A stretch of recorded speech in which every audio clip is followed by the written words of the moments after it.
Civilians के military courts में trial के खिलाफ दरखास्तों पर फौरी स्टे की दरखास्त मुस्तरद। चीफ जस्टिस मराठा बंदियाल ने कहा कि हर चीज़ हुक्म इम्तना से दुरुस्त नहीं की जा सकती। आप देखें हम क्या करने जा रहे हैं, केस को जल्द अज जल्द मुकम्मल करेंगे। सुप्रीम कोर्ट के गिरफ्तार अफराद के आदाद शुमार तलब कर लिए गए। चीफ जस्टिस ने कहा कि बताएं आप तक कितने अफराद को गिरफ्तार किया गया। 9 रुकनी बेंच टूटने के बाद 7 रुकनी बेंच ने केस की समाअत की। दरखास्त पर मजीद समाअत कल होगी। Practice and procedure bill case का फैसला होने तक किसी भी बेंच में नहीं बैठ सकता। जस्टिस काजी फैज़ ईसा 9 रुकनी बेंच से अलग हो गए। जस्टिस सरदार तारिक मसूद की भी केस सुनने से माजरत। जस्टिस काजी फैज़ ईसा ने कहा मैं इस बेंच को तसव्वुर ही नहीं करता। कल शाम मुझे कॉज लिस्ट देखकर ताजुब हुआ। पहले प्रैक्टिस एंड प्रोसीजर एक्ट वाले केस का फैसला आना चाहिए। सिर्फ और सिर्फ आइन अदालत को दायरा समाअत का इख्तियार देता है। हर जज ने हलफ उठाया है कि वो आइन और कानून के तहत समाअत करेगा। पूरा माशरा ट्रामा का शिकार है। लोगों की गुफ्तगू रिकॉर्ड की गई, ज़ातियात में मुदाखलत की गई। चीफ जस्टिस मराठा बंदियाल के सिविलियंस के मिलिट्री कोर्ट्स में ट्रायल के खिलाफ दरखास्तों पर रिमार्क्स। कहा कि बच्चों को भी गिरफ्तार किया गया। खवातीन को कहाँ रखा जा रहा है, ये अवाम की आज़ादी का मामला है। हमने जो किया इनके मुताबिक किया। अटॉर्नी जनरल ने कहा कि प्रैक्टिस एंड प्रोसीजर बिल में तरमीम कर रहे हैं। हमारे लिए तमाम जजेस साहिबान की इज्जत और एहतराम है। 2 मुअज़्ज़ज़ सीनियर जजेस ने एतराज़ किया है। मुमकिन है कि supreme court practice and procedure bill पर हुक्म इम्तना ख़त्म हो जाए। हम यहाँ मखलूक़ खुदा के हक़ में फ़ैसले के लिए बैठे हैं। वज़ीर दिफा ख्वाजा आसिफ ने कहा कि अदलिया ने हमारे कुछ एरियाज़ पर कब्जा किया हुआ है। पार्लियामेंट से वाज़ेह पैगाम जाना चाहिए। सुप्रीम कोर्ट का बेंच टूटने के नताइज सामने आ जाएंगे। देखते हैं कि अदलिया का क्या रुख होता है।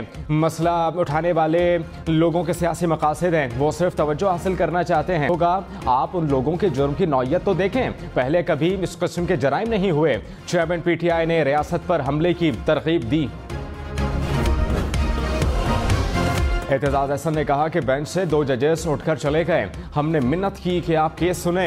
हम चाहते थे कि काजी फैज़ ईसा शामिल हों। बेंच मुअत्तबर होगा। अफसोस होगा कि ये 2 जजेस बेंच में शामिल नहीं। अदलिया पर हमला हो रहा है और हम आपस में ही लड़ रहे हैं। लतीफ़ खोसा बोले 6 जजेस यहाँ नहीं, वरना हम तो फुल कोर्ट चाहते थे। किसी ने 2 जजेस को अलग नहीं किया, वो अपनी मर्जी से अलग हुए। सिविलियंस का मिलिट्री कोर्ट में ट्रायल नहीं होना चाहिए। वज़ीर आज़म शहबाज शरीफ की पेरिस में सऊदी वली अहद शहजादा मोहम्मद बिन सलमान से मुलाकात। 2 तरफ़ा ताउन के फ़रोग़ को मज़ीद बढ़ाने पर इत्तेफाक हुआ। मोहम्मद बिन सलमान का पाकिस्तानी हुकूमत और आवाम के लिए खैर सगाली के जज्बात का इजहार। वज़ीर आज़म की फ्रांसीसी सदर से भी मुलाकात। 2 तरफ़ा दिलचस्पी की उमूर पर राबते बरकरार रखने पर इत्तेफाक। शहबाज शरीफ सेक्रेटरी जनरल अक़वाम मुत्तहिदा एंटोनियो गुतेरेस से भी मिले। वज़ीर आज़म ने कहा कि सैलाब मुतासरीन की बहाली के इक़दामात से मुतल्लिक़ आगाह किया। वज़ीर आज़म शहबाज शरीफ को IMF से फंड्स मिलने की उम्मीद। पेरिस में MD IMF से मुलाकात। वज़ीर आज़म ने कहा कि IMF प्रोग्राम के नवे जायज़े के लिए तमाम इक़दामात मुकम्मल कर लिए। हुकूमत पाकिस्तान तमाम वादों को पूरा करेगी। उम्मीद है कि जल्द पाकिस्तान के लिए फ़ंड्स जारी होंगे। फ़ंड्स से पाकिस्तान में माशी इस्तेहकाम की कोशिशों को मदद मिलेगी।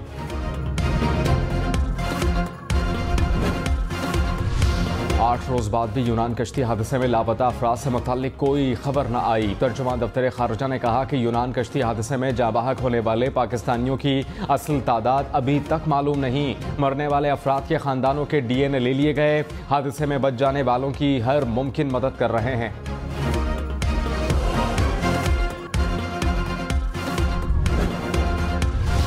हर गुजरते पल के साथ लापता अबदोस के मिलने की उम्मीद कम होने लगी। ऑक्सीजन ख़त्म होने में कुछ वक्त बाकी। अमरीकी कोस्ट गार्ड्स के मुताबिक मिशन में शामिल रेस्क्यू टीमों ने मज़ीद सिग्नल्स मिलने की बुनियाद पर सर्च ऑपरेशन वसी कर दिया।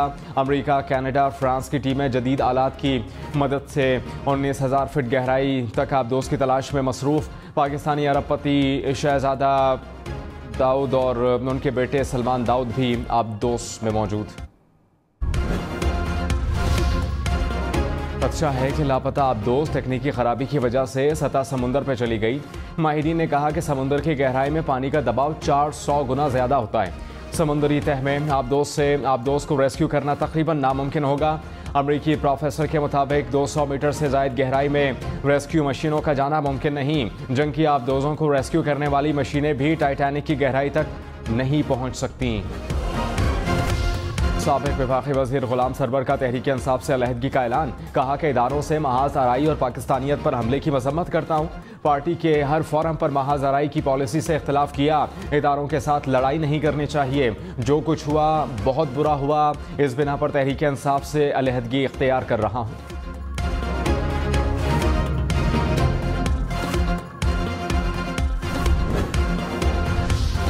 वज़ीर दाखिला राना सनाउल्लाह ने कहा कि वज़ीर आज़म फैसला करेंगे कि असेंबली तहलील करनी है या नहीं। ख्वाहिश है कि असेंबली मुद्दत पूरी करके ख़त्म होनी चाहिए।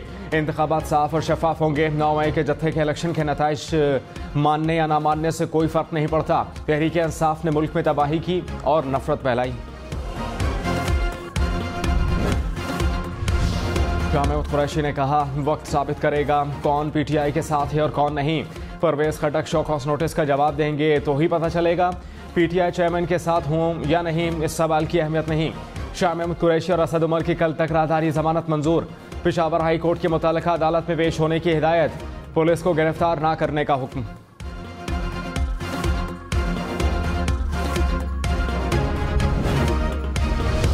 अस्करी टावर हमला केस में डॉक्टर यास्मीन राशिद की दरख्वास्त जमानत खारिज।